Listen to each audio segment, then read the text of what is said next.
Sheikh, since our local graveyard does not have a numbering system or anything similar, so only for identification purposes, unlike Kuffar's headstone, can we just place a simple steel nameplate on the grave where just the deceased name and his designation would be written?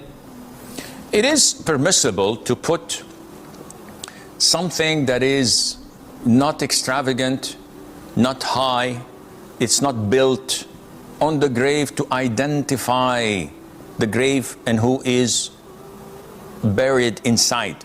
And this was done by the Prophet ﷺ and the companions. They would put a stone or something to mark that grave which belongs to their loved one or their friends.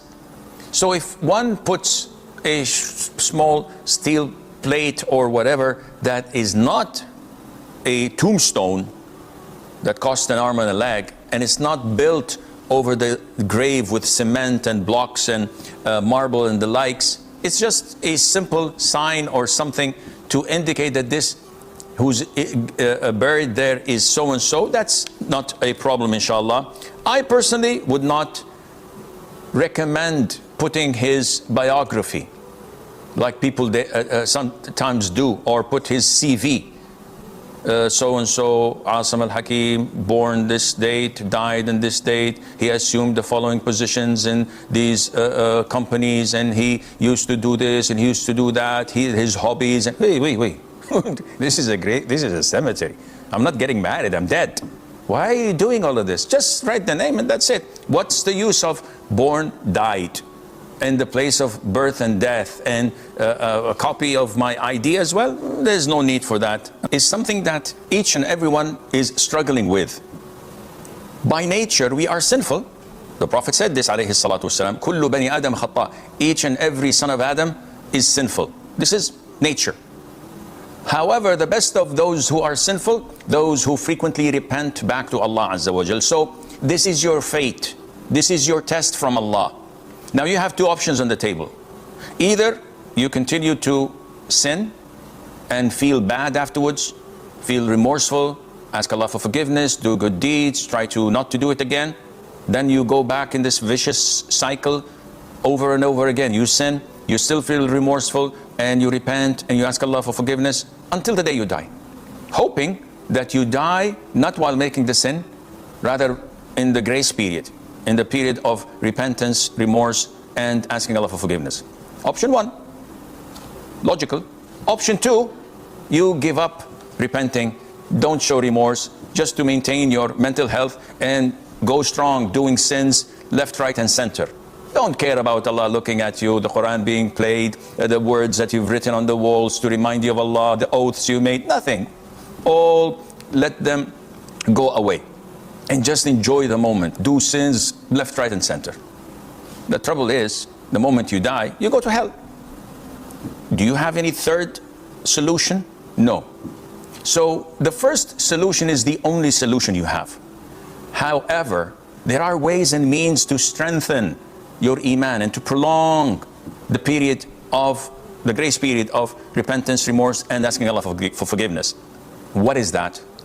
To change your environment. In the hadith, when a man came, he said, I confess, I killed 100 people, I assassinated 100 people, 100 souls. So the scholar said, nobody prevents you from repenting, but you live in the vicinity of a bad company. The town you're living in is full of corrupt and evil people. Go and migrate to another town where there are righteous people that you could worship Allah with and repent and ask Allah for forgiveness. And the man went immediately. Changed his environment, changed his life, because he's genuine in his repentance to Allah Azza wa Jal. And he died midway. And Allah Azza wa Jal accepted his repentance and sent the angels of mercy to claim his soul and prevented the angels of punishment and hell from taking his soul due to the 100 souls that he had killed. So, alhamdulillah, Allah Azza wa Jal is merciful, most compassionate, most forgiving, accepts the repentance of those who come to him. Change your environment. How, Sheikh? I don't know. This needs further investigation. Who you live with, who you hang out with, the things you do in your daily routine.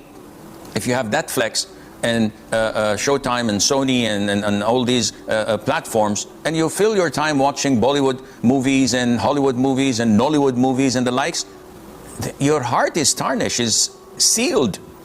You don't have any room for asking Allah for forgiveness or for remorse. Soon you would not even care about asking Allah for forgiveness for these sins.